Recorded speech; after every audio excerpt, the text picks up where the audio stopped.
Uber has announced deals to partner with taxis in New York and San Francisco, and it looks like London as well. Is this the right decision or possibly a huge strategic misstep by Dara and team? Uber has announced decisions to partner with taxis.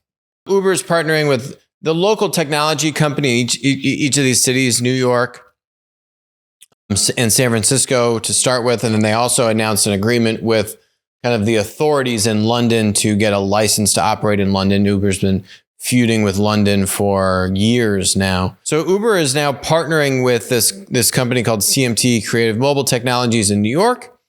They're partnering with Flywheel in San Francisco, which have provided this technology to let you book a taxi, just like you could book an Uber or a ride-sharing Uber.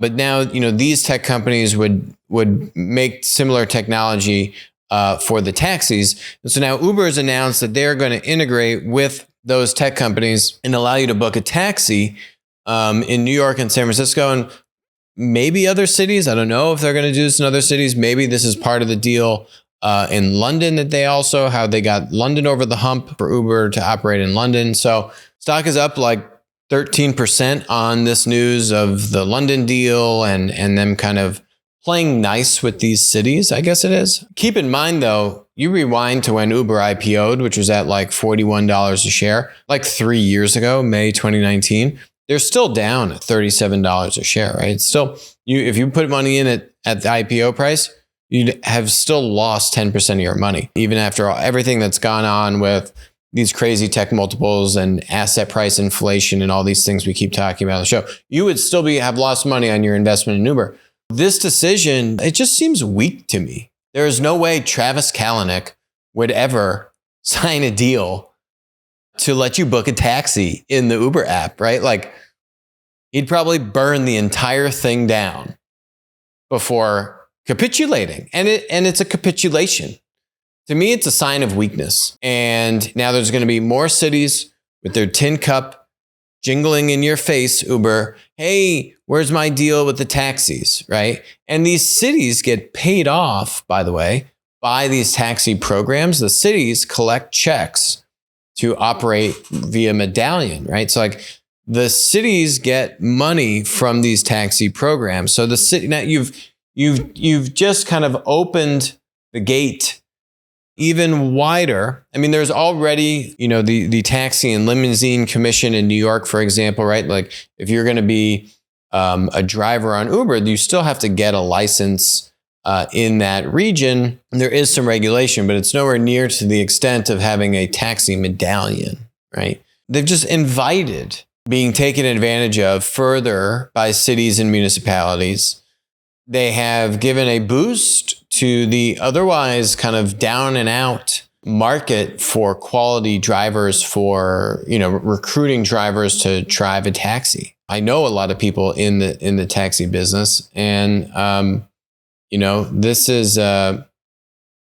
helps the taxi business. There's no other way around it. It's not even stated in these press releases. Like, did Uber get exclusivity? So like the CMT company in New York and Flywheel or whatever it's called in San Francisco, are they allowed to do a deal with Lyft? Because if they can go do a deal with Lyft, Dara should be fired. I mean, if there's no exclusivity, at least it's one thing if Uber gets exclusivity in New York and San Francisco, right? And that's like a unique thing. Like, hey, use the Uber app. You can get an Uber and you can get a taxi, right? And like Lyft can't do that. Okay. I can kind of get supportive of this. But if Lyft goes and strikes deals with these two companies, Dara should be fired right away. Then there really is no strategic, like then you look weak and you didn't even gain anything on your competitor being Lyft, right? So like, what did you actually gain from this? You just showed more weakness. I don't even need to go into the myriad of mistakes that Uber has made on the Uber Eats side to allow DoorDash to frankly kick their ass in what was the more rural suburban markets, right? For years. It wasn't something that just happened overnight.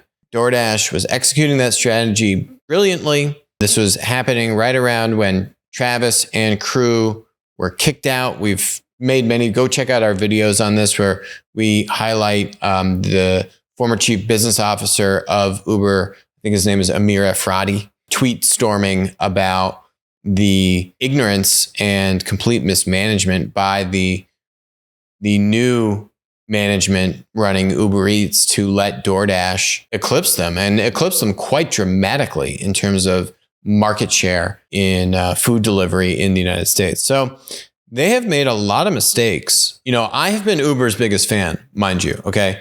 When Kara Swisher was knocking Dara at the DealBook conference, New York Times DealBook conference years ago, saying, oh, Uber's never going to make any money. You know, you got a business that's unsustainable, right? On this show, go check the tape, supporting Dara 100%, right? Kara doesn't know what she's talking about. She still doesn't know what she's talking about. But this, though, I mean, it's just enough is enough, right? If Lyft does this deal, it's it. I'm over it. Dara, you messed up one too many times. You got to go. You got to go. I hope that's not the case, though. I really don't hope that's the case. But you would think that they would have said, like, yeah, this is going to be a unique thing to Uber. Which they didn't do in any of these announcements. So we'll see. Hey, if you like this video, we got a bunch of other videos on Uber about Uber Eats versus DoorDash, the AB5, the regulatory laws around kind of gig economy stuff in California and elsewhere. So go check those out.